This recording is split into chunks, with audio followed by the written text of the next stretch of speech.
Now, this year during the legislative session, lawmakers had to cut millions from public schools. I think it was something like 122 million or 128 million, something around there.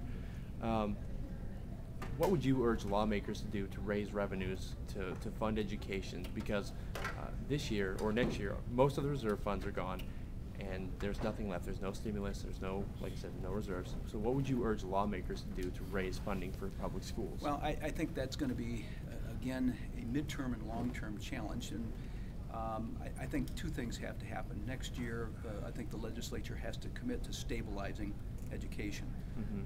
Now, we've heard from some sources that 7.5% cut isn't so bad.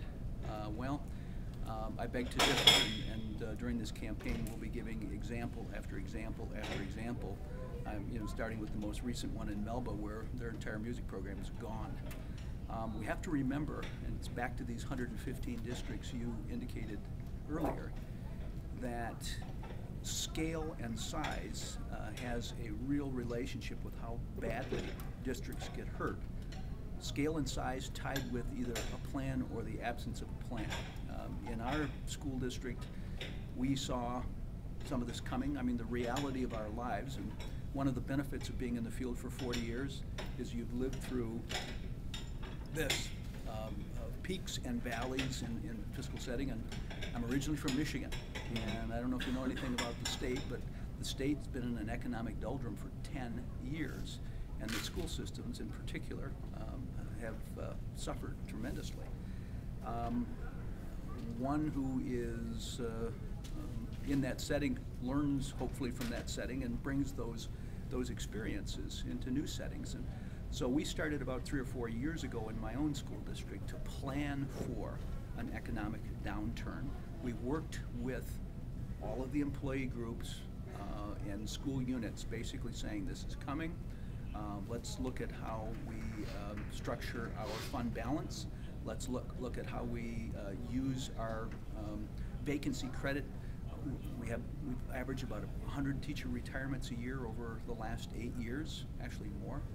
And so how to perhaps, and as we know, 85% of the spending in most school systems, 80 to 90% of the spending in most school systems is people. And so if you are going to make efficiencies, they involve people and positions. And when we had the ability to make consolidations and make changes and make alterations, it was tied to a plan and tied to a process and tied to basically an effort that was going to prepare us for the not so good days ahead. But the key not only was the planning, but the communication of the plan and who participated in it. And everybody got to participate, including the Teachers Association at the first level. And what we found is knowledge really is a helpful asset in this whole effort to end up saying to people, we're going to pay you less next year than we paid you this year. That doesn't go down real well unless people are involved and understand and are part of it. So that's what we did.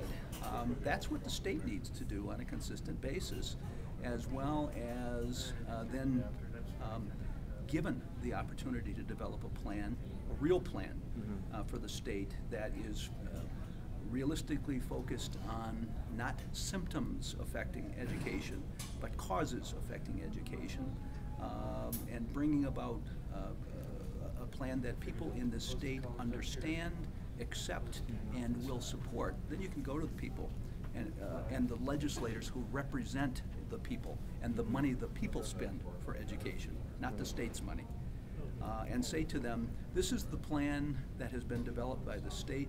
Now let's get about the business of resourcing it. And it doesn't necessarily mean that it's going to cost more or it's going to cost less or it's going to cost more in this area or whatever else. It means it's the plan that people really want and need for Idaho to move ahead onto fixed goals and fixed destinations, as opposed to a little of this and a little of that and this silver bullet and that silver bullet, and boy, this is the deal of the day or the program of the day. And that's what we've had.